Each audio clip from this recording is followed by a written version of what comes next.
नमस्कार, बहुत स्वागत। मैं हूं आपके साथ ऋतु ज्ञानवानी। ईरान ने इजराइल के बेरशेबा शहर पर शुक्रवार सुबह बैलिस्टिक मिसाइल से हमला किया है। टाइम्स ऑफ इजराइल की रिपोर्ट के मुताबिक मिसाइल माइक्रोसॉफ्ट ऑफिस के नजदीक गिरी है। इसमें कई कारों में आग लग गई, आसपास के घरों को भी नुकसान पहुंचा और इसमें 6 लोग घायल होना बताए जा रहे हैं।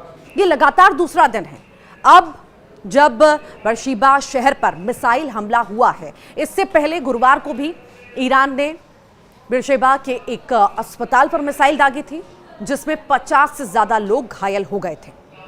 न्यूयॉर्क टाइम्स की एक रिपोर्ट में कहा गया है कि अमेरिका का मानना है कि ईरान और परमाणु हथियार बनाने की पूरी क्षमता रखता है। व्हाइट हाउस की प्रेस सचिव कैरोलिन लेविट ने गुरुवार को कहा है कि अगर ईरान के सर्वोच्च नेता अयातुल्ला अली खामेनेई आदेश दे दें तो ईरान कुछ ही हफ्तों में परमाणु बम बना सकता है। लेविट ने कहा है कि ईरान के पास परमाणु हथियार बनाने के लिए जरूरी हर चीज मौजूद है।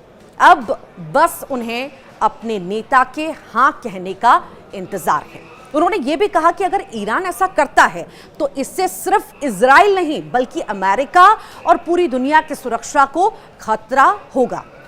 7 दिन की लड़ाई में अब तक इजराइल के 24 लोग मारे गए हैं, जबकि 600 से ज्यादा लोग घायल हैं। तो वहीं वॉशिंगटन में एक ह्यूमन राइट्स ग्रुप ने दावा किया कि ईरान में मौत का आंकड़ा अब 639 हो चुका है और 1329 लोग घायल हैं।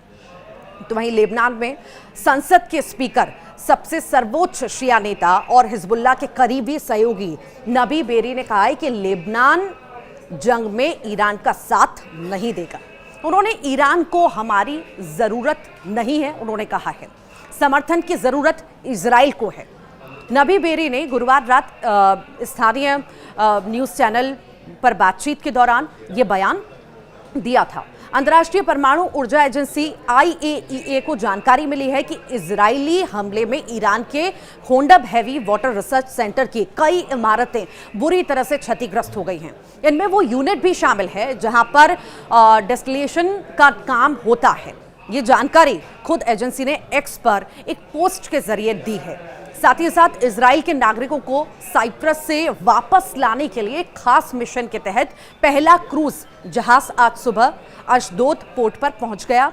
ये लग्जरी जहाज क्राउन आइरिस साइप्रस के लिमासोल शहर से चला था और इसमें करीब 2000 इजरायली सवार थे। इस मिशन का नाम है ऑपरेशन सेफ रिटर्न। तो वहीं अब अंतर्राष्ट्रीय परमाणु ऊर्जा एजेंसी AIEA के प्रमुख राफेल ग्रॉसी ने यह साफ कहा है कि उनकी संस्था की हालिया रिपोर्ट और ईरान की परमाणु गतिविधियों पर की गई टिप्पणियों का इजराइल के हमले से कोई संबंध नहीं है। तो वहीं ऑस्ट्रेलिया ने ईरान की राजधानी तेहरान में स्थित अपना दूतावास बंद कर दिया है और अपने सभी अधिकारियों को देश छोड़ने का आदेश दे दिया है।